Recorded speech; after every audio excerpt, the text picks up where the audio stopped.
Hello student, welcome back to Matties Center 24/7. This is Anita Sharma, your history mentor. Student आज हम शुरुआत करने जा रहे हैं एक न्यू चैप्टर की, राइट, जिसका नाम है एन इम्पेरियल कैपिटल विजयनगर। ये हमारी हिस्ट्री का 7 चैप्टर है, ठीक है। हम इसमें टॉपिक करने वाले आज द डिस्कवरी ऑफ हम्पी, और इसके साथ साथ में हम समझने वाले हैं रायाज, नायकाज एंड सुल्तान के बारे में, ठीक है। तो ये चैप्टर बच्चों को बहुत बहुत इंटरेस्टिंग लगता है। आपको लगता है कि नहीं लगता है? कमेंट सेक्शन में लिखकर बताइएगा, क्योंकि इसमें बहुत इंटरेस्टिंग सी हिस्ट्री जो है हम्पी की दी हुई है, विजयनगर की दी हुई है, कि किस तरह से ये स्टैब्लिश हुआ, किसने इसको स्टैब्लिश किया, राइट, इसके पीछे क्या स्टोरी रही है, राइट, इसको जो है इतना फ्लरिश करने के लिए, या ये इतनी ब्यूटीफुल सिटी थी, तो इतनी ब्यूटीफुल सिटी के पीछे क्या रहस्य था, क्या राज था, क्या सीक्रेट था, जिसकी वजह से पूरी दुनिया में इसका नाम हो रहा था, राइट। इसको वर्ल्ड हेरिटेज में भी काउंट किया गया, इसको नेशनल इंपॉर्टेंस भी दी गई है। तो इन सारी चीजों के चलते इस चैप्टर को बहुत बहुत इंटरेस्टिंग बना दिया गया, ठीक है। तो चलिए स्टार्ट करते हैं हम an imperial capital of Vijayanagar, right.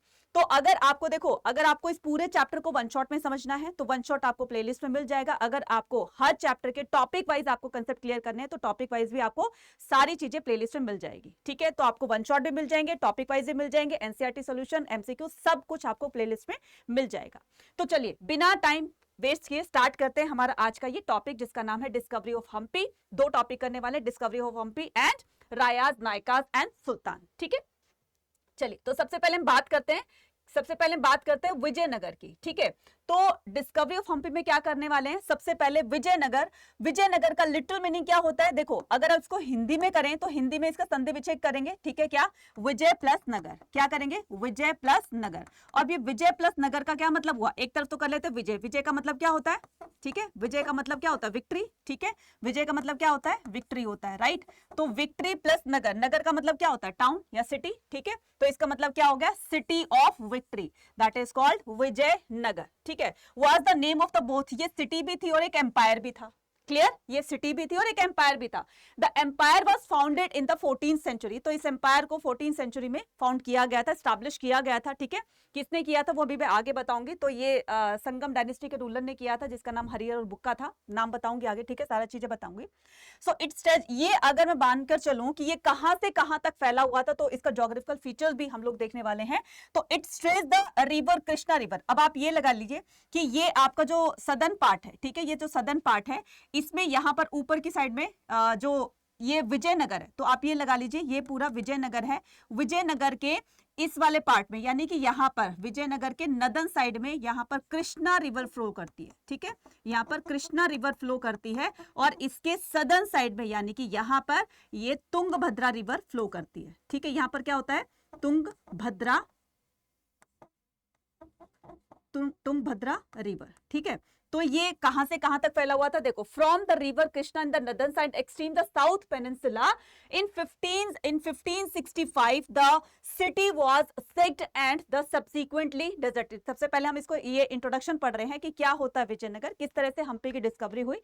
तो सबसे पहले हमने क्या किया? सबसे पहले हमने इसका मीनिंग जाना, उसके बाद में ये कहां से कहां तक स्ट्रेच होता है। तो ये कृष्णा रिवर जो कि विजयनगर के, मैंने क्या कहा, विजयनगर के नदर्न साइड में और इसके सदर्न साइड में तुंगभद्रा रिवर फ्लो करती है, ठीक है। Extreme south of the peninsula 1565 में क्या होता है? जब याद करो तालीकोटा का बैटल, शायद आपने चैप्टर पढ़ा है, नहीं पढ़ा है, तालीकोटा का बैटल जिसको राक्षसी तंगड़ी युद्ध भी कहा जाता है, बस इसकी डिक्लाइनेशन वहीं से स्टार्ट हो जाती है, ठीक है ना। तो उसके बाद although fell into the ruin the 17th century, उसके बाद जब ये डिक्लाइन हो गया तो 17th और 18th सेंचुरी में इसके रुइंस मिलते हैं। कुछ रुइंस क्या होते हैं बच्चे? एविडेंस होते हैं, ठीक है, प्रूफ होते हैं। तो इतने टाइम पहले कोई ऐसी सिटी रही होगी, कोई ऐसा एम्पायर रहा होगा जो इतना फ्लरिश था, ठीक है, जिसका नाम दूर दूर तक का इतना ब्यूटीफुल तरीके से बनाया हुआ था कि दूर दूर से लोग इसको देखने के लिए आते थे। अब कहीं ना कहीं से तो वो चीजें सुनी होंगी, देखी होंगी, पढ़ी होंगी, जिसकी वजह से अब इस पर रिसर्च स्टार्ट की गई, ठीक है। तो ruins in the 17th and the 18th century it lived in the memories of the people living in the Krishna Tungabhadra, यानी कि जो लोग कृष्णा तुंगभद्रा रिवर के आसपास में रहते थे, उनके आसपास में रहते थे, ठीक है। तो they remember the Hampi, the name derived हो, तो उसको क्या बोला जाने लगा? इसी विजयनगर को हम्पी बोला जाने लगा, ठीक है। अब ये हम्पी नाम इसका क्यों पड़ा है? विजयनगर हम्पी दोनों एक ही नाम है, ठीक है। हम्पी इसकी कैपिटल थी, ठीक है, बाद में इसका नाम ही हम्पी कर दिया जाएगा, राइट। तो इसमें क्या हो रहा था कि ये जो हम्पी है, name derived from the local mother goddess, तो वहां की जो लोकल मदर गॉडेस थी, मतलब लोग जिनको जिस देवी की पूजा किया करते थे उन्हीं के नाम से ही, जिनका नाम था पंपा देवी के नाम से इसका नाम हम्पी पड़ गया। ठीक है, उसका नाम हम्पी रख दिया गया, राइट। तो गॉडेस उनका क्या नाम है, लोकल जो मदर गॉडेस थी उनका नाम क्या था, पंपा देवी, और इन्हीं पंपा देवी के नाम से इसका नाम क्या पड़ जाता है, हम्पी। क्लियर होगी बात? ठीक है, चलिए नेक्स्ट हम मूव ऑन करते हैं। तो नेक्स्ट क्या कहता है, नेक्स्ट में है कि an imperial capital the ruins of Hampi were brought in the light. अब इसके जो रुइंस हैं, मतलब इसके जो एविडेंसेस हैं वो कब मिले, वो 1800 लाइट इन, मतलब इनको प्रकाशित किया गया, इसको दुनिया को बताया गया 1800 by an engineer and the antiquarian name the colonel Colin Mackenzie. तो ये कौन है, ये कर्नल मैकेंजी है। ठीक है, इन्होंने 1800 में इस चीज को लाइट अप किया, इस चीज को एग्जीक्यूट किया, दुनिया को इसके बारे में बताया कि भाई इस तरह से बहुत पहले एक हम्पी नाम की सिटी यहाँ पर हुआ करती थी, जो विजयनगर की कैपिटल थी, इतनी ज्यादा फ्लरिश थी। ठीक है, इतनी ब्यूटीफुल तरीके से इसको बनाया हुआ था। ठीक है, तो वो सारी चीजें जब उनके एविडेंसेस मिले तो उस पर रिसर्च की गई और कर्नल मैकेंजी ने इस तरह से बताया। एन एम्प्लॉय एंड द, अब ये कर्नल मैकेंजी कौन है, colonel Mackenzie an employ of the English East India Company. ये इंग्लिश ईस्ट इंडिया कंपनी में एक एम्प्लॉय थे। ठीक है, काम किया करते थे। He prepared the first survey map of the site. वो पहले ऐसे इंसान थे जिन्होंने इस हम्पी के मैप को सबसे पहले सर्वे किया था, मैप बनाया था, और उसी मैप की वजह से जगह जगह जाकर के इन्होंने अपनी एक मतलब इंफॉर्मेशन कलेक्ट की। Much of the initial information he received was based on the memory of priest. जब सबसे पहले इसको मतलब इनको कर्नल मैकेंजी को इसके बारे में पता चला तो उन्होंने इंफॉर्मेशन कलेक्ट करना स्टार्ट कर दिया। लेकिन वो इंफॉर्मेशन कहां से कलेक्ट की उन्होंने, वो इंफॉर्मेशन कलेक्ट की वहां के प्रिस्ट से, मेमोरीज ऑफ द प्रिस्ट, यानी कि जो वहां के टेम्पल्स में जो प्रिस्ट होते हैं, पुजारी वगैरह होते हैं, उनसे जाकर पता किया कि बताओ इस टेंपल के पीछे की कहानी क्या है, इस टेंपल को कब किसने कैसे बनाया था। ठीक है, उसके पीछे की हिस्ट्री जानी। ठीक है, तो पहले वर्बली उन चीजों को कलेक्ट किया गया, फिर उसके बाद में धीरे धीरे जैसे जैसे वो कलेक्शन इंफॉर्मेशन वो कलेक्ट करते रहे, तो वैसे वैसे इनके पास इंफॉर्मेशन ना सिर्फ वर्बली कलेक्ट की गई बल्कि वहां के रिसोर्सेज भी, फॉर एग्जाम्पल कि तमिल में जो कन्नड़ में जो इनको रिसोर्सेज मिले, बुक्स वगैरह मिली, वहां से पता चला कि ये इस टाइप की एक सिटी हुआ करती, तो इतनी ज्यादा फ्लरिश थी। तो कुछ बुक से, कुछ वर्बली लोगों से बातें करके, प्रेस से बातें करके, ठीक है, वहां के लोगों से, लोकल लोगों से जानकारी प्राप्त करके, और इन्होंने इस तरह से इस पूरे हम्पी को क्या किया, पूरे हम्पी के बारे में इंफॉर्मेशन कलेक्ट करके बताया। Virupaksha temple and the shrine of the Pampa Devi, तो उन्होंने वहां के जो प्रिस्ट थे, तो उन्होंने इस विरूपाक्ष टेम्पल में जो पंपा देवी की जो मूर्ति रखी है, ठीक है, उनके बारे में कि बताओ ये कौन है, कैसे हैं, इसके पीछे की हिस्ट्री क्या है, कि पंपा देवी के नाम से ही हम्पी नाम पड़ा। तो ये सारी चीजें उन्होंने एक इंफॉर्मेशन के थ्रू कलेक्ट करी, और ये इंफॉर्मेशन को कहां से मिली, ये मिली प्रिस्ट किंग से, ठीक, सॉरी प्रिस्ट से। ठीक है, तो वहां के जो टेम्पल्स में प्रिस्ट होते थे तो वहां से मिली। एन इंपेरियल कैपिटल विजयनगर में करेंगे कि 1856 से क्या कह रहा है, from 1856 photographers begin to record the monuments which enable scholar to study them. अब क्या किया गया, 1856 से बताया गया है, 1856 से इस पर फोटोग्राफी स्टार्ट हो गई थी। ठीक है, अब फोटोग्राफी क्या होता है ये तो जानते हो। ठीक है, अब जैसे फॉरेस्ट में जाते हैं, ठीक है, जो भी फोटोग्राफर होते हैं, जो प्रोफेशनल फोटोग्राफर्स होते हैं, वो क्या करते हैं, नेचर की फोटो क्लिक करके, और इस तरीके से, मतलब उनका पैशन होता है या उनका काम लगा लो, कुछ भी एक्सवाइजेड कुछ भी लगा लीजिए, राइट। तो 1856 से इसमें फोटोग्राफी स्टार्ट हो गई थी, और इस फोटोग्राफी से लोगों को बताया गया, इस फोटोग्राफी से जब आप फोटो देखते हो किसी की, तो आप, हमारे दिमाग में ना एक पिक्चर क्लिक हो जाती है कि किसी टाइम में ऐसा भी हुआ होगा, है ना, और बहुत कुछ वो पिक्चर हमें बता देती है ना कुछ बोलते हुए भी। तो इस पर फोटोग्राफी स्टार्ट हो गई, राइट। तो begin the record the monuments which, अब इन फोटोग्राफीज को मॉन्यूमेंट्स वगैरह में रखा गया, लगाया गया, which enable the scholar to study them. जब किसी ने इसको देखा होगा कि मान लीजिए कोई पिक्चर हम्पी की लगाती है, विजयनगर की लगाती है, उसके दरबार की लगाती है, तो जब लोग उसको पिक्चर को देखते हैं तो कुछ ना कुछ तो उनके दिमाग में कुछ थॉट्स चल रहे होते हैं, ठीक है, कुछ ना कुछ उसके बारे में सोच रहे होंगे। तो इसी सोच को या इसी इंफॉर्मेशन को कलेक्ट करने के लिए या इसके बारे में और ज्यादा जानने के लिए लोगों की क्यूरियोसिटी और बढ़ जाएगी, ठीक है ना, लोगों की क्यूरियोसिटी और बढ़ जाएगी और लोग इसको स्टडी करेंगे, right. As early as 1836 the epigraphist कौन होते हैं, जो इंस्क्रिप्शन की स्टडी करते हैं, स्टडी ऑफ इंस्क्रिप्शन, ठीक है, स्टडी ऑफ इंस्क्रिप्शंस, राइट। तो इंस्क्रिप्शंस की स्टडी करने वाले को क्या कहते हैं? इंस्क्रिप्शन की स्टडी करने वाले को एपिग्राफिस्ट बोलते हैं। तो 1836 से begin the collecting the several dozen inscriptions found at the. अब इन इंस्क्रिप्शंस का क्या रोल रहा है? किसी भी हिस्ट्री को जानने के लिए, किसी टेम्पल की, किसी राजा की, किसी पर्टिकुलर कोई भी एक्सवाइजेड चीज थिंक होगी, अब उसको जानने के लिए इंस्क्रिप्शंस बहुत काम आते हैं। और वो काम कैसे आते हैं? इंस्क्रिप्शंस पर लिखा होता है कि इस राजा ने जो है इस टेम्पल को कंस्ट्रक्ट करवाया, ये इस राजा ने रीडर को कन्वे करने के लिए इतने अच्छे अच्छे मैसेजेस कन्वे करवाए, राइट।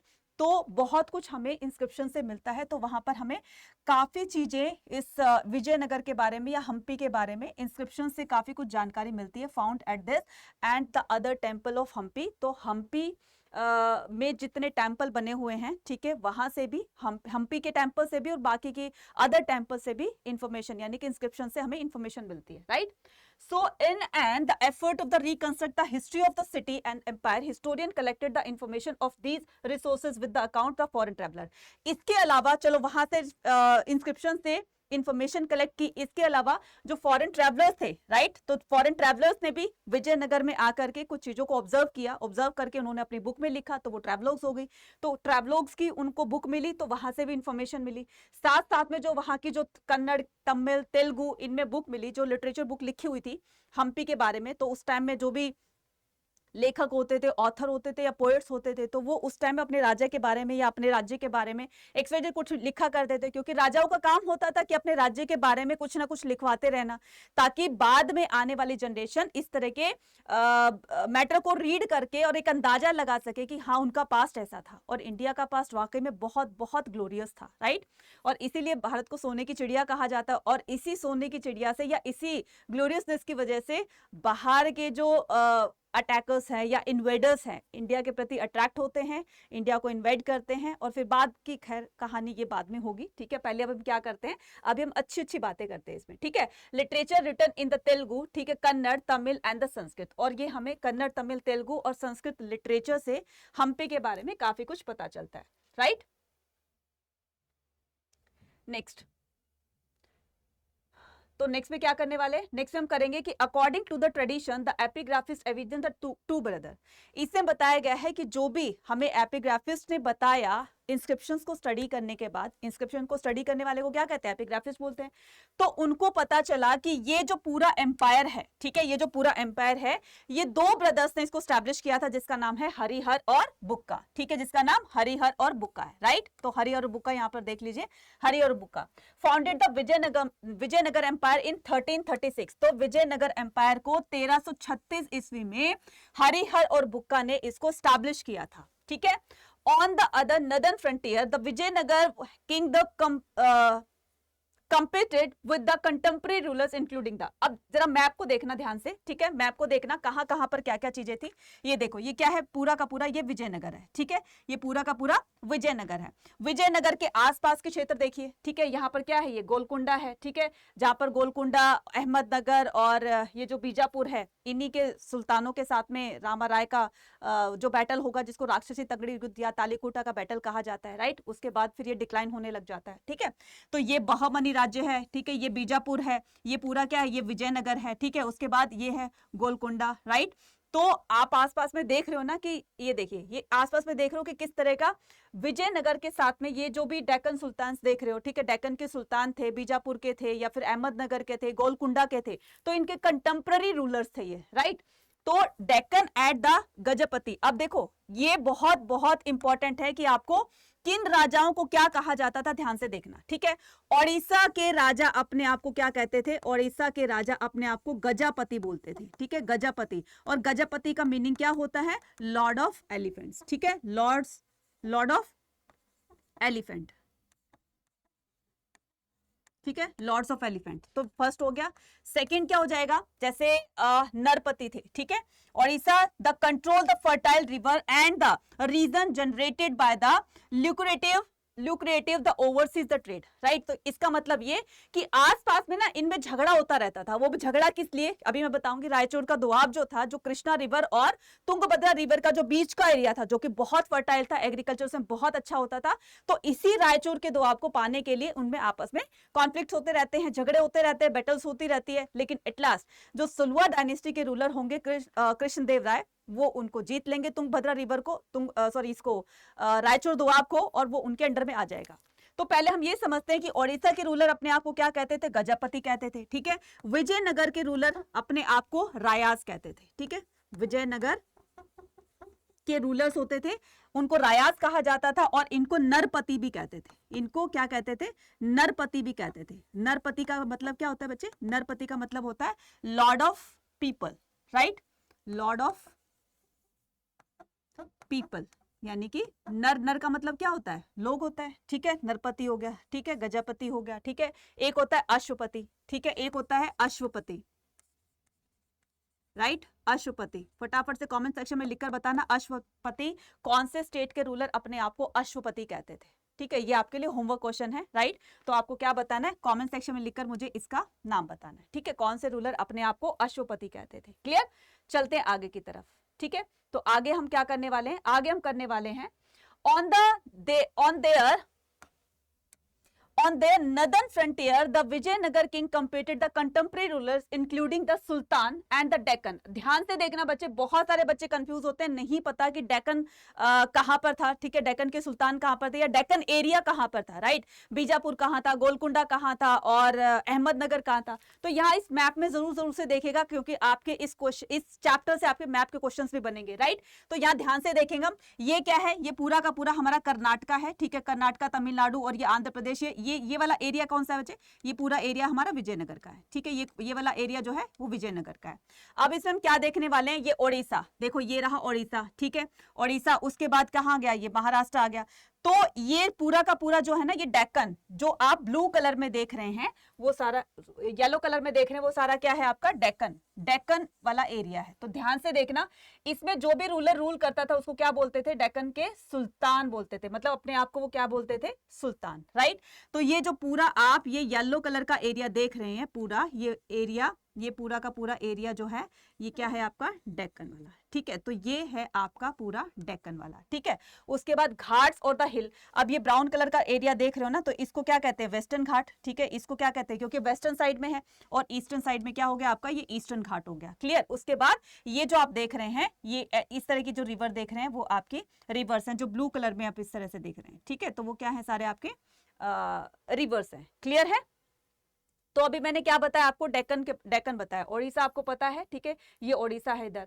तो आपको इस तरह का ज्योग्राफिकल फीचर जब आप अपने सब्जेक्टिव क्वेश्चन में, यानी कि लॉन्ग आंसर जब आपसे पूछे जाएंगे, तो आपको इस तरह से एक डिफाइन भी करना है, या इसके मैप के क्वेश्चन आ गए तो मैप के क्वेश्चंस भी आपको वहां पर बताने हैं कि कहां पर क्या चीजें हो रही थी। अब यहाँ पर जब आगे चलेंगे हम, कि डेक्कन के सुल्तान जो थे, देखना ध्यान से इधर, कि in the frontier, in the northern frontier, frontier का मतलब क्या होता है, सीमाएं होती है, ठीक है, सीमाएं होती हैं, of the Vijayanagara king was competed with the contemporary rulers. तो उन्होंने क्या किया, अपने कंटेम्प्रेरी रूलर्स को हरा दिया, ठीक है। उसके बाद including the sultan of the Deccan, इस डेक्कन में जो भी सुल्तान रूलर करते थे उनको हटा दिया, ठीक है। And the Gajapati ruler of Odisha, और ओडिशा के रूलर अपने आप को गजपति कहते थे, उनको भी डिफीट कर दिया। For control the fertile river and the resources generated the lucrative the overseas trade, और फिर उसके बाद उनका ट्रेड पर अधिकार हो जाता है। नेक्स्ट पर कर्नाटका साम्राज्य, एक वर्ड आता है कि what do you mean by Karnataka साम्राज्य, ये आपका 1 मार्क का क्वेश्चन यहां से बनता है।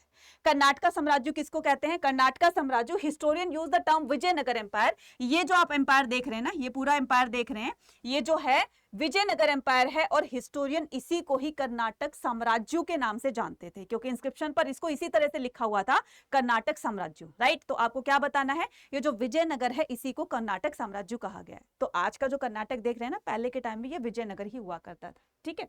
चलिए नेक्स्ट हम मूव ऑन करते हैं। तो नेक्स्ट क्या कहता है, नेक्स्ट कहता है कि the empire had witness and the develop of the powerful state such as those the Cholas in the Tamil Nadu. देखो क्या कह रहा है, the empire had witness the develop of the powerful. ये जो एम्पायर है, ये इस बात का गवाह है, ठीक है, ये इस बात का प्रमाण है। Witness of the powerful state such as the, तो ये जो पूरा का पूरा सदर्न, ये जो एरिया देख रहे हो, सदर्न साइड देख रहे हो, ये इसमें बहुत बड़े बड़े पावरफुल रूलर हुआ करते थे। उन्हीं की वजह से ये इतना ज्यादा फ्लरिश हुआ, क्योंकि राजा जितना एम्बिशियस होगा ना, उतना ही ज्यादा वो अपने लैंड को एक्सपेंड करेगा, ठीक है, अपने दायरे को बढ़ाएगा, अपने राज्य की सीमाओं को बढ़ाएगा, छोटे छोटे राज्य को जीत करके अपना एक साम्राज्य बनाएगा। तो एम्बिशियस होना बहुत जरूरी होता है किसी भी राजा के लिए, अगर वो अपना साम्राज्य, एक एम्पायर क्रिएट करना चाहता है, राइट। तो चोलाज, इसमें कुछ पावरफुल रूलर्स बताए हैं, ठीक है। चोलाज इन द तमिलनाडु, तो इस तमिलनाडु में आप ये देख रहे हो, ये तमिलनाडु का एरिया है, यहां पर कौन, चोला रूलर्स रूल करते थे, ठीक है, चोला रूलर्स रूल करते थे। एंड द होयसाल इन कर्नाटका, ये ध्यान रखना, कर्नाटक के राजा, ठीक है, कर्नाटक में राजा जो होयसाल थे, ठीक है, कर्नाटक में जैसे चोला एम्पायर थे ना, ऐसे ही वहां पर डायनेस्टी थी होयसाल, ठीक है, होयसाल, तो कर्नाटक में होयसाल, ठीक है। उसके बाद ruling elites these areas had extended the patronage elaborate the temples such as the Brihadeshwara. इन्होंने क्या किया, इन रूलर्स ने, क्योंकि देखो मैंने क्या कहा अभी कि एम्बिशियसनेस होना बहुत जरूरी होता है, जिसके अंदर वो एम्बिशियसनेस नहीं होगी फिर वो आगे कुछ नहीं कर सकता। तो इन राजाओं ने अपनी पावर के साथ साथ में अपना एक, कहते हैं ना कि नेम और फेम दोनों दूर दूर तक बढ़ाया। कैसे बढ़ाया, बड़े बड़े टेम्पल्स बनवा करके, उनको कंस्ट्रक्ट करवा करके, कि जितने बड़े बड़े खूबसूरत से ब्यूटीफुल टेम्पल्स बनाएंगे तो लोग विजिटर्स देखने के लिए दूर दूर तक उनका नाम फैलेगा कि भाई देखो कितने उस राजा ने कितने अच्छे अच्छे टेम्पल्स बनवाए हैं। लोग दूर दूर से इस टेम्पल को देखने के लिए आएंगे, देखने के बाद फिर वो अपनी कंट्री में जाएंगे तो टेंपल के बारे में बताएंगे, उस राजा के बारे में बताएंगे, तो उसका नेम, उसकी जो पॉपुलैरिटी है वो धीरे धीरे इस तरह से बढ़ती चली जाएगी। तो बताया गया है powerful state such as the those who the Cholas in Tamil Nadu and Karnataka में होयसाल रहते थे, ruling elites in their area, तो वो अपने अपने हिसाब से, जिसके पास जितना, राजा के पास जितना, कहते हैं ना, जितना एरिया होगा तो वो लैंड ग्रांट करेगा, लैंड ग्रांट करने के बाद उसमें डोनेशन देगा टेंपल को कंस्ट्रक्ट करवाने के लिए। तो कभी कभी ना आपको पिक्चर से भी क्वेश्चन आ जाते हैं। तो ये पिक्चर है, ये पूरी क्या है, ये बृहदेश्वर टेंपल की है, ठीक है, ध्यान से देखना, कई बार आपके सीयूटी में क्वेश्चन भी आ जाते हैं। ये बृहदेश्वर टेंपल है, तो आपके अगर बोर्ड एग्जाम में भी पिक्चर के क्वेश्चन आते हैं तो इस तरीके से आप उनको देख लीजिएगा। तो ये बृहदेश्वर टेंपल है, कहां पर है, ये थंजावुर में है। एंड द चनकेश्वरा, ठीक है, and Chennakeshwara temple in at Belur, तो बेलूर में चन्नकेश्वर है। And the ruler of the Vijayanagara who called themselves Rayas, और विजयनगर के एम्परर जो होते थे वो अपने आप को रायास कहते थे। जैसे हमारे यहाँ महाराजा धीराज बोलते थे, चक्रवर्ती सम्राट बोलते थे, ऐसे ही जो उनके राजा थे विजयनगर के रूलर्स जो थे वो अपने आप को रायास कहते थे। जैसे आपने एग्जाम्पल सुना होगा ना, नाम सुना होगा आपने, कृष्णदेव राय, और वो राय क्या है, वो रूलर है, अपने आप को राय कहते थे, ठीक है ना, क्लियर। चलिए नेक्स्ट मूव ऑन करते हैं। नेक्स्ट होता है rulers and the traders, right. तो रूलर्स एंड ट्रेडर्स में अब वॉरफेयर, देखो जब वॉर होती है तो सबसे ज्यादा किसका वो होता है, आर्मी का, ठीक है, आर्मी का कमांडर होता है, पहले तो रूलर होता है, ठीक है, राजा होता है जो मेन, जो हेड का काम करेगा, राइट। उसके बाद आर्मी होती है, आर्मी में बहुत तरह के जो है वो डिविजन्स होते हैं, कि कैवेलरी है, ठीक है, आपके एलिफेंट्स है, चैरियटर्स हैं, ये है वो है, ठीक है, पैदल वाले होते हैं। तो कहने का मतलब क्या है कि warfare, during the warfare the time depend upon the effective cavalry, जिसके पास जितनी इफेक्टिव कैवेलरी होगी, कैवेलरी का मतलब होता है घुड़सवार, ठीक है, जो क्विक एक्शन लेती है, ठीक है, बहुत जल्दी से, और राजा का बस इधर से एक ऑर्डर निकलना होता है, उधर से वो अपनी जान तक निछावर करने के लिए तैयार होते हैं। इतनी क्विक एक छोटी सी टीम होती है, एक ऑर्गेनाइजेशन होती है जिसमें हॉर्स राइडर होते हैं और वो क्विक एक्शन लेने वाले होते हैं। तो इफेक्टिव कैवेलरी, ठीक है, आर्मी भी कह सकते हो कि आर्मी जितनी स्ट्रांग होगी, जितनी अच्छी होगी, पावरफुल होगी, तो उतना ही वो दुश्मन पर विजय प्राप्त कर सकेगी। The import of the horse from the Arabia and the central Asia was very important for the rival kingdom. देखो किसी भी आर्मी में एक अच्छी किस्म के घोड़े होना बहुत जरूरी होता है, और यही रीजन था विजयनगर के एम्परर्स के विक्ट्री का, विजय का, ठीक है, क्योंकि उनके पास आर्मी बहुत स्ट्रांग थी। स्पेशली बात करूं किसके, कृष्णदेव राय की, ठीक है। तो जो विजयनगर में जो हॉर्सेस इंपोर्ट करवाए जाते थे, इंपोर्ट का मतलब मतलब लाए जाते थे, ठीक है। इंपोर्ट का मतलब वो विजयनगर से, आउटसाइडर से, यानी कि अरब से ये जो आउटसाइडर हैं ये क्या करते थे, इंपोर्ट करते थे। कहां पर, विजयनगर में। कहां पर, विजयनगर में। विजयनगर में इंपोर्ट करने के बाद ये हॉर्सेस बहुत अच्छी किस्म के होते थे, अच्छी नस्ल के होते थे, अच्छे हट्टे कट्टे लंबे तगड़े होते थे, राइट, जो कि बहुत तेज भागने वाले होते थे। और स्पेशली इनको मंगवाया जाता था कहां से, अरब से, ठीक है, एंड द सेंट्रल एशिया से, वेरी इंपॉर्टेंट। और राइवल किंगडम, मतलब कि अपने दुश्मन पर विजय पाने के लिए वो लोग बहुत अच्छी किस्म के घोड़े मंगवाते थे। This trade was initially control by the Arab traders, ठीक है। पहले ये अरब ट्रेडर के कंट्रोल में हुआ करता था, लोकल कम्युनिटीज। अब उन्होंने क्या किया, एक तरफ क्या है, अरब के ट्रेडर्स हैं, ठीक है, एक तरफ क्या है, अरब के ट्रेडर्स हैं। अरब के ट्रेडर्स ने वो जो हॉर्सेस होते हैं वो किसके दिए, वहां के लोकल मैन को, ठीक है, वहां के लोकल लोगों को दिए, लोकल पीपल को, राइट। तो देखो यहाँ पर local communities of the merchant known as the Kudure Chettis. ये कुदरे चेतीस क्या होते हैं बच्चे, कुदरे, कुदरे का मतलब होता है तमिल में, कन्नड़ में अगर मैं बात करूं किसमें, कुदरे का मतलब होता है हॉर्स, ठीक है। कुदरे का मतलब क्या होता है, हॉर्स होता है। चेतीस का मतलब होता है मर्चेंट्स, चेतीस का मतलब क्या होता है, मर्चेंट्स। तो घोड़ों के व्यापारी को, जो वहां से अरब ट्रेडर से जो हॉर्सेस लेते थे, डील करते थे, और वो ट्रेडर्स विजयनगर के जो राजा के एजेंट होते थे उनके साथ डील करते थे। कहानी थोड़ी सी आपको थोड़ी सी उलझी उलझी लग रही होगी, सिंपल सी बात है कि अगर आपने किसी से कोई चीज ली है, मान लीजिए आप, ये अरब ट्रेडर है, इसने हॉर्सेस दिए किसको, वहां के लोकल मर्चेंट्स को, ठीक है, लोकल मर्चेंट्स को दे दी, राइट। लोकल मर्चेंट्स ने फिर राजा के जो एजेंट होते हैं तो उनको दे दी, ठीक है, एजेंट्स को दे दी। अब ये जो लोकल मर्चेंट्स होते हैं इनको क्या कहा जाता है, इनको कहा जाता है कुदरे चेतीस, ठीक है। उसके बाद they also participated in these exchange, ठीक है। तो ये इनको क्या कहते थे, ये पार्टिसिपेट भी करते थे एक्सचेंज करने में, ठीक है। अब कोई चीज इनको देनी होती थी और वहां से उनको, उनसे घोड़े लेने होते थे, तो एक्सचेंज भी किया करते थे, ठीक है ना। तो एक्सचेंज एक्सवाइजेड कुछ भी, कि उनके पास अगर कोई कमजोर उनकी नस्ल है घोड़ों की, तो वो उनके बदले में अच्छी किस्म के घोड़े लेते हैं, चाहे उनको थोड़े से फालतू पैसे देने पड़े, लेकिन इस तरह की, मतलब वो एक्सचेंज भी क्या करते थे। तो Vijayanagara was noted its market. Vijayanagara में क्या चीज एक्सपोर्ट हुआ करती थी, ये तो मैंने क्या बताया, ये मैंने बताया आपको इंपोर्ट, ठीक है, ये मैंने क्या बताया आपको, इंपोर्ट। विजयनगर से क्या चीज एक्सपोर्ट होती थी, तो एक्सपोर्ट होती थी स्पाइसेस, टेक्सटाइल और प्रेशियस स्टोन। विजयनगर अपने इन तीन चीजों के लिए, विजयनगर की मार्केट अपनी इन तीन चीजों के लिए बहुत बहुत फेमस थी। कौन कौन सी, एक तो स्पाइसेस थी, टेक्सटाइल थी और प्रेशियस स्टोन थे। ये चीजें दूर दूर से लोग यहाँ से खरीदने के लिए आते थे। स्पाइसेस को आपको पता है कि केरला के स्पाइसेस कितने ज्यादा मशहूर हैं, फेमस है ना, अच्छी क्वालिटी के, दी बेस्ट क्वालिटी के हैं। तो यहाँ से बाहर से ट्रेडर आते थे, वो स्पाइसेस, टेक्सटाइल्स और प्रेशियस स्टोन खरीद कर लेकर जाते थे। Trade was often regarded as a status symbol. अब जिस सिटी में, जिस राज्य में बहुत अच्छा ट्रेड होगा, ठीक है, लोग दूर दूर से उनके यहाँ पर ट्रेड करने के लिए आते हैं, तो जाहिर सी बात है उन पर्टिकुलर उस राज्य का नाम, स्टेट का नाम बाहर तक जाएगा, दूसरे दूसरे राज्यों तक जाएगा, कंट्री तक जाएगा।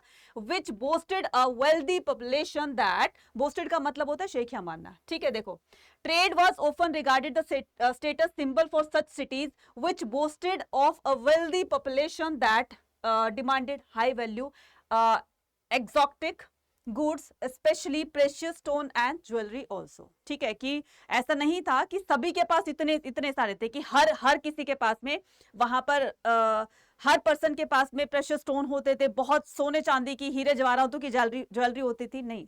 ट्रेड के पर्पस से था, तो ट्रेड यहाँ पर इस तरीके का अच्छा होता था, तो इसमें बोस्टिंग वाली कोई बात नहीं है, ठीक है।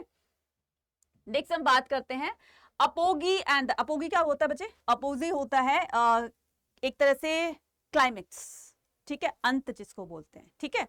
तो इसमें हम क्या देखेंगे, the first dynasty known as the Sangama dynasty exercise control the till 1485, ठीक है। अब स्टैब्लिश कब किया गया था, याद करो, अभी बताया था ना थोड़ी देर पहले, स्टैब्लिश किया गया था 1336 में, और ये 1485 तक इस संगम डायनेस्टी का रूल रहा था। आपको एक छोटी सी ट्रिक बताती हूँ, ट्रिक को याद रखिएगा कि विजयनगर में कौन कौन सी डायनेस्टी ने रूल किया, ठीक है। वो ट्रिक क्या है आपकी, ट्रिक है आपकी SSTA, क्या है, SSTA। तो ये क्या है, ये पूरा विजयनगर के, ठीक है, विजयनगर की डायनेस्टीज, ठीक है, डायनेस्टीज, राइट। तो 4 डायनेस्टी हैं, ठीक है, कौन कौन सी, एक तो होगी संगम डायनेस्टी, सबसे पहली संगम डायनेस्टी, राइट, संगम डायनेस्टी, सलुआ डायनेस्टी, ठीक है, और क्या होगी, तुलुआ डायनेस्टी, ठीक है, क्या होगी, तुलवा डायनेस्टी, और फोर्थ होगी आपकी Aravidu dynasty, right, Aravidu dynasty. ठीक है, तो ये 4 डायनेस्टी हो गई। क्लियर बच्चे? तो इसको ना क्रोनोलॉजिकल ऑर्डर में अगर रीअरेंज करने के लिए आए तो इस तरीके से आप इसको अरेंज कर दीजिएगा। याद रखिएगा SSTA यानी कि SST अनीता मैम क्या पढ़ाती है? SST पढ़ाती है, तो ये याद रखना, SST अनीता मैम। ठीक है, बस आपको छोटी सी ट्रिक याद रखनी है। इससे आपको क्या होगा, विजयनगर की डायनेस्टी, किस किस डायनेस्टी ने विजयनगर पर रूल किया, तो वो हो जाएगा आपका संगम, सुलवा, तुलवा और अराविदु। तुलवा डायनेस्टी के रूलर थे कौन? तुलवा डायनेस्टी के रूलर थे कृष्णदेव राय, जो कि बहुत बहुत एक पावरफुल स्टेट वो माने जाते हैं, पावरफुल रूलर माने जाते हैं, साथ साथ में बहुत ही बुद्धिमान थे, वो स्कॉलर भी थे, राइट। तो इनका नाम क्या है? कृष्णदेव राय। ठीक है, इनका नाम क्या है? कृष्णदेव राय। ठीक है, कृष्णदेव राय। कृष्णदेव राय और तेनालीरामा की आपने स्टोरी सुनी होगी ना, सीरियल भी तो आते थे, कहानियां भी। तेनालीराम जैसे अकबर बीरबल की जोड़ी थी, ऐसे कृष्णदेव राय और तेनालीराम की जोड़ी होती थी। ठीक है, चलिए, सो इनको क्या किया, 1485 तक इनका रूलिंग पीरियड रहा है, तो 1336 से 1485। उसके बाद सुलवा डायनेस्टी, ठीक है, उसके बाद क्या आती है? ये सुलवा डायनेस्टी आती है, military commanders who remained the power. तो सुलवा डायनेस्टी को रिप्लेस किसने किया? इसको संगम डायनेस्टी को रिप्लेस किसने किया? सुलवा डायनेस्टी ने, जो कि सेकंड नंबर की है। और ये 1503 से यानी कि 1485 से 1503 तक ये रूल करती है, when they were replace by the Tuluvas. और फिर इनको कौन रिप्लेस करता है? तुलवा डायनेस्टी इनको रिप्लेस करती है। तुलवा में सबसे जो पावरफुल जो रूलर थे वो थे Krishnadeva Raya. Rule was the characterise expansion and consolidation. Krishnadeva Raya के रूलिंग पीरियड में ये जो विजयनगर है बहुत बहुत एक्सटेंड होता है। ठीक है, दूर दूर तक इसकी सीमाएं लगती हैं, क्योंकि बहुत पावरफुल रूलर था, बुद्धिमान भी था, तो उन्होंने छोटे छोटे राज्यों को जीतकर अपना एक बहुत बड़ा एम्पायर क्रिएट कर लिया। प्रजा उनके राज्य में बहुत ज्यादा खुश और सुखी रहती थी। ठीक है, so this was when the time the land between the Tungabhadra, ये वो टाइम था जब इनकी एक विजय का कारण, सबसे बड़ा कारण ये था कि इनके पास रायचूर दोआब का एरिया था, राइट। तो रायचूर दोआब क्या है कि Tungabhadra and the Krishna river Raichur Doab एक बार। अब मैंने क्या कहा था आपको? मैंने कहा था ये कि जो हमारा ये जो विजयनगर एम्पायर है, ठीक है, विजयनगर एम्पायर है, इसके यहाँ पर मैंने क्या कहा था, यहाँ पर कृष्णा रिवर फ्लो करती है और यहाँ पर इसके इस वाले पार्ट पर तुंगभद्रा रिवर फ्लो करती है, और इसके बीच वाला जो एरिया है वो आपका क्या हो गया? रायचूर दोआब का एरिया हो गया। ठीक है, वो क्या हो गया आपका? रायचूर दोआब। ठीक है, वो क्या हो गया आपका? रायचूर दोआब का एरिया। क्योंकि रिवर का जो वाटर होता है ना, वो अपने साथ बहुत सारी मिनरल्स अपने साथ लेकर आता है, राइट। और जहां पर वो डिपॉजिट कर देती है, एक सिल्ट बना देती है, तो उसके जो एरिया है ना, उसके आसपास का, रिवर के आसपास का एरिया जो है वो बहुत फर्टाइल होता है, और वहां पर कृषि यानी कि एग्रीकल्चर प्रोडक्शन बहुत अच्छा निकलता है। इसी वजह से ही यहाँ पर इतना अच्छा एग्रीकल्चर प्रोडक्शन निकलता था, इसी वजह से राजा के पास में रेवेन्यू बहुत अच्छा आता था, और प्रजा भी जो है बहुत ज्यादा खुश रहती थी। जिसके पास भाई अब पैसा होगा या लोग वहां के खुश तब होंगे जब उनके पास किसी चीज की तरह की कोई कमी नहीं होगी, राइट। ये छोटे मोटे छुटपुट तो चलते रहते हैं, लेकिन हाँ, इसी रायचूर के दोआब से एक बहुत मेजर रीजन माना जा सकता है कि जिसकी वजह से ये इतना ज्यादा फ्लरिश हुआ, एक्वायर्ड। और इस रायचूर के दोआब को 1 मार्क का क्वेश्चन आता है, इस रायचूर के दोआब को कब कृष्णदेव राय ने एक्वायर किया? तो वो किया था 1512 1512 में, राइट।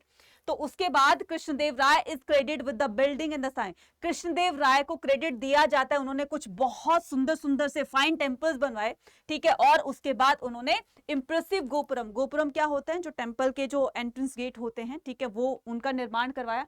टेम्पल का एंट्रेंस गेट जितना सुंदर होता है, जितना ब्यूटीफुल होता है, लोग उसी से अट्रैक्ट होते हैं, ठीक है। और बहुत सारे इन्होंने गोपुरम्स बनाए, और इन्होंने अपनी मदर के नाम से एक टाउन भी बनवाया, ठीक है, अपनी मदर के नाम से एक शहर का, एक नगर का निर्माण भी किया, जिसको कहते हैं नगलापुरम। जिसको क्या कहते हैं?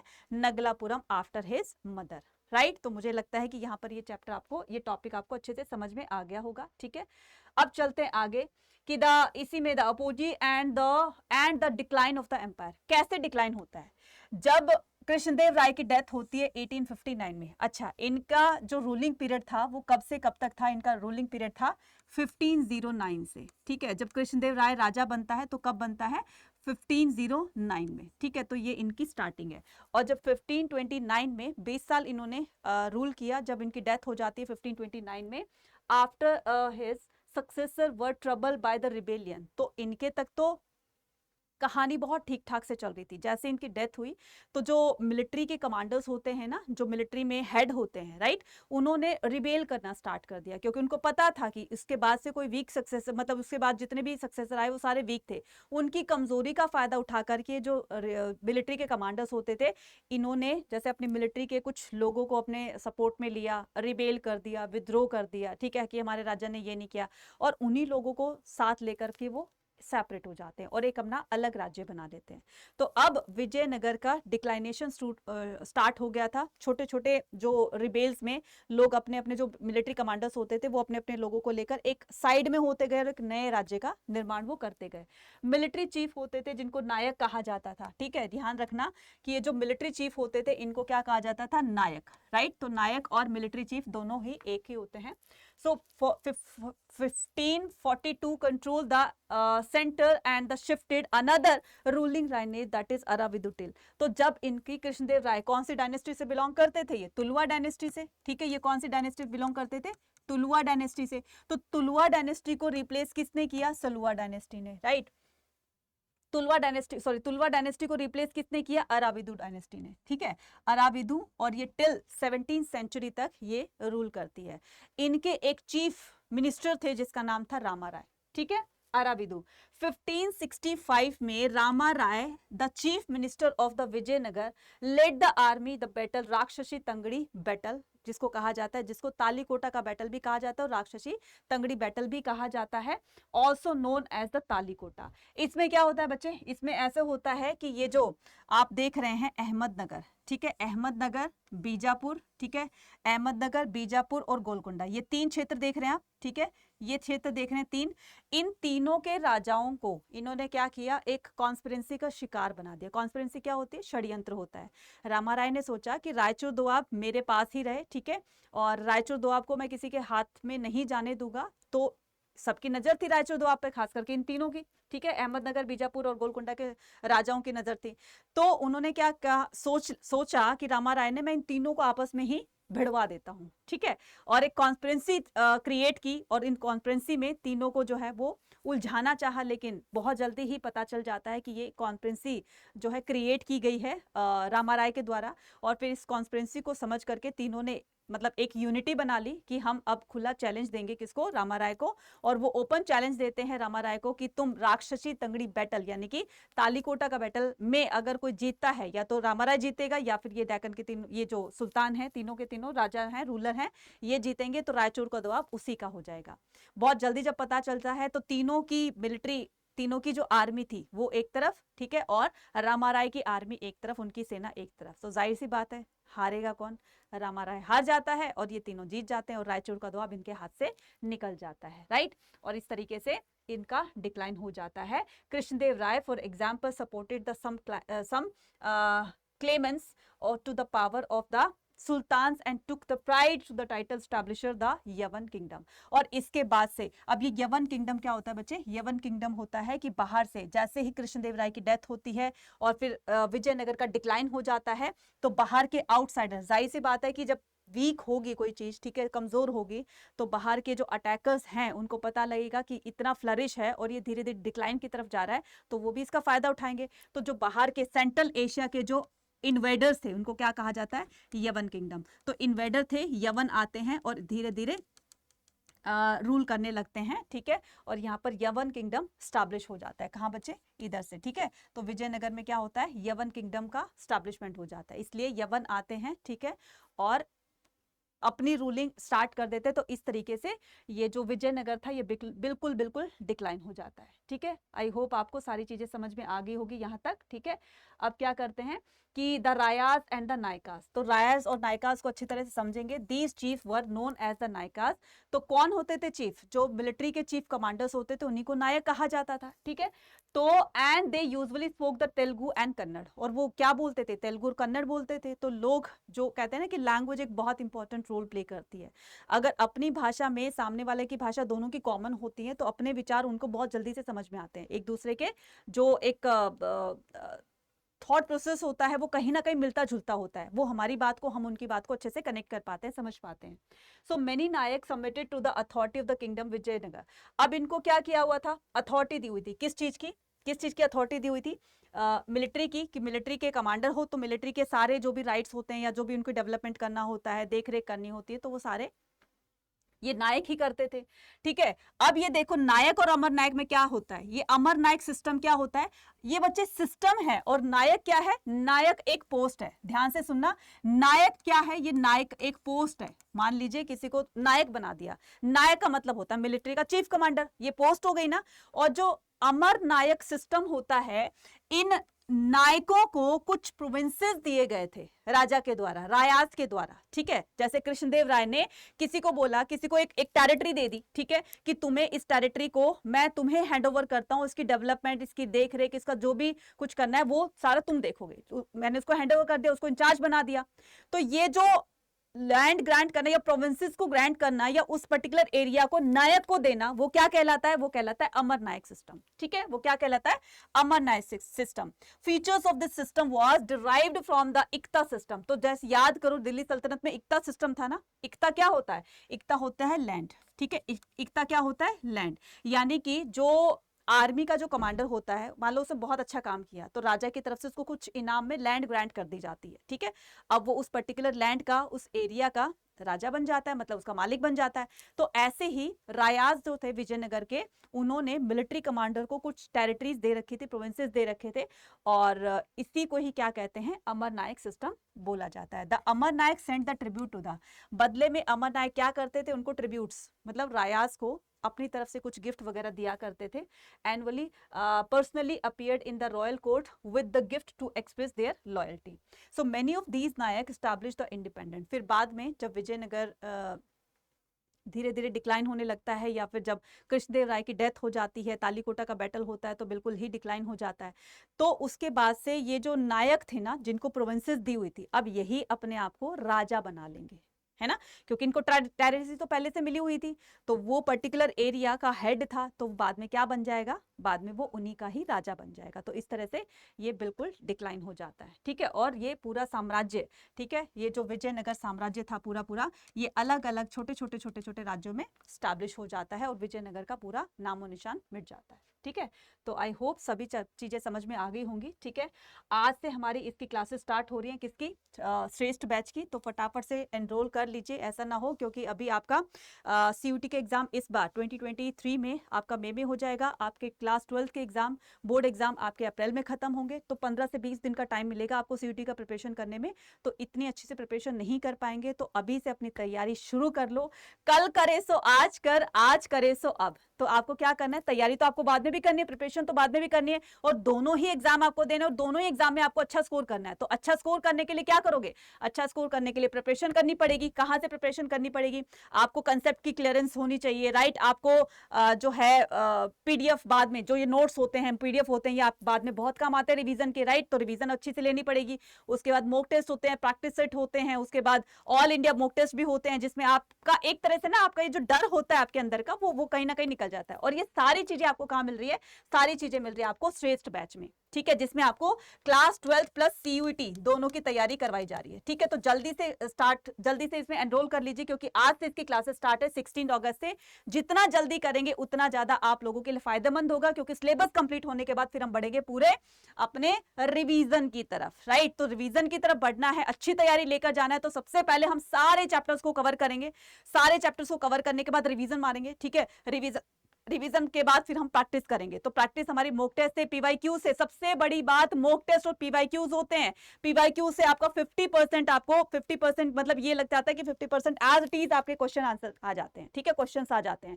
मॉक टेस्ट देने का मतलब ये होता है कि आपका डर कि किस तरह के क्वेश्चंस आएंगे, वो जो डर है वो आपका निकल जाएगा। ऑल इंडिया लेवल टेस्ट, जानते हो ना कि पूरे इंडिया से बच्चे इसमें टेस्ट दे रहे होंगे। आप अपनी अंडरस्टैंडिंग के बेस पर अपने आप को एनालिसिस कर सकते हो कि आपने टॉपिक को कितना समझा, आप पूरे इंडिया में कहां स्टैंड कर रहे हैं, कितनी रैंक आई। तो ये रैंक जितनी कम होगी, ठीक है, जितनी कम होगी तो आपकी तैयारी बहुत अच्छे से चल रही है, और जितनी ज्यादा होगी यानी कि आप उतने बच्चों से पीछे हैं। और इस बार तो आप समझ रहे हो कि कंपटीशन बहुत बहुत टफ होने वाला है। इस बार तो 20 से 25 लाख स्टूडेंट जो है सीयूटी के एग्जाम देने वाले हैं। ठीक है, उससे पहले आपको बोर्ड एग्जाम भी देना है, तो दोनों की प्रिपरेशन के लिए श्रेष्ठ बेंच को ज्वाइन कर सकते हैं। ठीक है, महापैक वालों को फायदा मैं बता देती हूँ, इसमें जितने भी साल भर में अड्डा 24/7 की तरफ से बैचेस जो आपको मिलेंगे उसका फ्री एक्सेस आपको मिल जाएगा। मतलब एक बार आपने एनरोल कर लिया महापैक में, आपको बुक तो दी ही जा रही है, जिसमें आपके सारे बुक्स में क्वेश्चन आंसर, हर टॉपिक के क्वेश्चन आंसर्स और आपके मॉक टेस्ट वगैरह सब इस बुक में होगा। तो जितने भी आपने एक बार पहली बार जब आपने ये बैच ज्वाइन किया तो आपका सिलेबस खत्म हो गया फर्स्ट टाइम में, उसके बाद जो नए बच्चे आएंगे फिर उसके बाद दोबारा भी आप उसको कंप्लीट कर सकते हो, दोबारा सिलेबस को कवर करोगे। फिर जब तीसरी बार बच्चे आएंगे तो आप उसके कहने का मतलब ये कि जितनी बार बच्चे नए नए एनरोल होंगे ये महापैक वाले अपने आप उसमें बाय डिफॉल्ट एंटर हो जाएंगे। इसके अलावा अगर आप चाहते हो कि मैडम मैं तो अभी सीयूटी की तैयारी नहीं कर रहा हूं, ठीक है, सीयूटी की तैयारी नहीं कर रहा हूं और मैं क्लास बोर्ड एग्जाम की तैयारी करूंगा, तो मैक्सिमम डिस्काउंट पाने के लिए आप कूपन कोड जरूर से यूज करना Y489, नहीं तो फिर आपको फुल पेमेंट देनी पड़ेगी। ठीक है, तो अभी आपका 20% का डिस्काउंट चल रहा है। ठीक है, तो अभी आपको क्या करना है, अभी आपको कोड यूज करना है, फटाफट से जाएंगे Y489 कूपन कोड यूज करेंगे। अगर आपको क्लास 12th की प्रिपरेशन करनी है कि मुझे अभी डोमेन सब्जेक्ट पर ही अपना फोकस करना है, history, civics, history, political science और इकोनॉमिक्स और ज्योग्राफी, मुझे ये पढ़ना है, तो आप उसके लिए कर सकते हैं अपना इग्नाइट बैच को ज्वाइन। इसकी कीमत सिर्फ और सिर्फ, प्राइस कितना है इसका, 2549 का। ठीक है, और इसके अलावा जो हमारा श्रेष्ठ बैच है इसमें आपको 2 एग्जाम की तैयारी कराई जा रही है, जिसमें 8924 आपको प्राइस देना पड़ेगा। लेकिन आपको इतना नहीं देना बच्चे, आपको इतना नहीं देना, आपको क्या करना है, फटाफट से पहले तो चैनल को सब्सक्राइब कर लो। ठीक है, ये आप ही के लिए स्पेशल ह्यूमैनिटीज स्टूडेंट के लिए बनाया गया चैनल है। लास्ट तक हमारे साथ बने रहिएगा, आपको 80 आउट ऑफ 80 दिलाने की गारंटी पूरी हमारी है। ठीक है, सेशन को डेली ज्वाइन कीजिएगा, सब्सक्राइब कर लो अभी के अभी चैनल को जा करके, और कमेंट करके लिख के बताना, एक तो मैंने होमवर्क दिया है उसका आंसर बताना है, आपको बताना है कि और कोई भी क्वेरी होती है, क्वेश्चन होता है तो आप डाउट सेक्शन में लिखकर, कमेंट सेक्शन में लिखकर पूछ सकते हैं। शेयर और इसको लाइक कीजिएगा। राइट, अब क्या करते हैं, इस पर मैक्सिमम डिस्काउंट कैसे मिलेगा आपको, एक बार थोड़ा सा वो डेमो देख लेते हैं हम। वो डेमो क्या होगा आपका, वो डेमो होगा, आपको सीधा जाना है अपने अगर आपने अड्डा 24/7 की एप्लीकेशन को डाउनलोड नहीं किया तो फटाफट कर लेंगे, अदरवाइज आप गूगल पर जाकर भी सीधा डायरेक्ट टाइप कर सकते हैं अड्डा 24/7, फिर आपको यहाँ पर मिलेगा ऑल कोर्सेज। तो जैसे ही आप ऑल कोर्सेज पर जाएंगे तो वहां पर इस तरीके से आपको मिलेगा। यहाँ पर हम क्या करेंगे, अंडर ग्रेड एंट्रेंस एग्जाम या फिर स्कूल वाले पे क्लिक करेंगे, तो स्कूल वाले पे क्लिक किया, फिर आपको क्या करना है, इस तरीके का बोर्ड एग्जाम है। ठीक है, अब ये देखो इग्नाइट बैच, राइट, तो इग्नाइट बैच आपका 16th से स्टार्ट हो रहा है। ठीक है, तो अगर आपका कोई भी किसी भी स्ट्रीम से हो तो आप अपने दोस्त को भी बता देना, फ्रेंड को भी बता देना। इस पर कूपन कोड लगाने के लिए आपको यूज करना है Y489, बस ये कूपन कोड लगा देना है। अब ये कोर्स कितने का हो गया, 2399 का। बच्चे कहीं ट्यूशन भी लगा रहे हो ना, मत लगाइए ट्यूशन, है ना, यहाँ पर आपको सारी चीजें दे रही है जो आपको ट्यूशन में मिलती हैं। घर बैठ के पढ़ाई करोगे, ना कहीं आना ना कहीं जाना।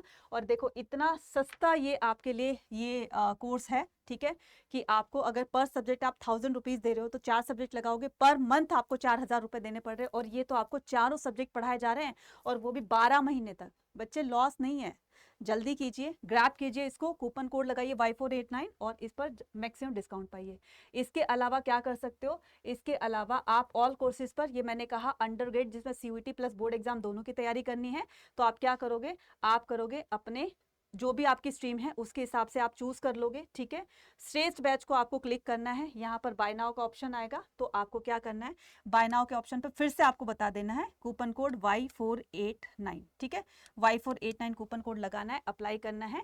ये कोर्स कितने का हो गया, आपका कोर्स हो गया, देखो 20% का ऑफ मिल रहा है, क्योंकि 15 अगस्त इंडिपेंडेंस डे पर आप लोगों के लिए डिस्काउंट ये रखा गया था, अभी भी है। ठीक है, जाकर के जल्दी से इसको ग्रैब कीजिए और अपनी तैयारी शुरू कीजिए, क्योंकि आज से इसकी क्लासेस स्टार्ट हो गई है। ठीक है, और अगर आपको किसी तरह का कोई भी अगर कोई इशू आ रहा है, ठीक है, कोई भी किसी तरह का कोई इशू आ रहा है, तो आप जो है वो कांटेक्ट नंबर पर पता कर सकते हैं, किसी भी तरह का कोई भी। ठीक है, तो इस पर आपको 20% का डिस्काउंट मिल रहा है। तो मैं आपको बता देती हूँ एक बार कि आपको क्या करना है, इस पर किसी भी तरह का कोई भी इशू आ रहा है ना, तो इस नंबर पर कॉल कर सकते हैं। ठीक है, इस नंबर पर कॉल कर सकते हैं। तो जल्दी से जाएंगे और फटाफट से क्या करेंगे, फटाफट से आप इसको ग्रैब करेंगे, ठीक है। Y489 कूपन कोड लगा करके मैक्सिमम डिस्काउंट पाएंगे, ठीक है, और अपनी प्रिपरेशन को बहुत बहुत अच्छे से बूस्ट अप करेंगे। मिलते हैं अपनी नेक्स्ट वीडियो में। Till then take care, bye bye.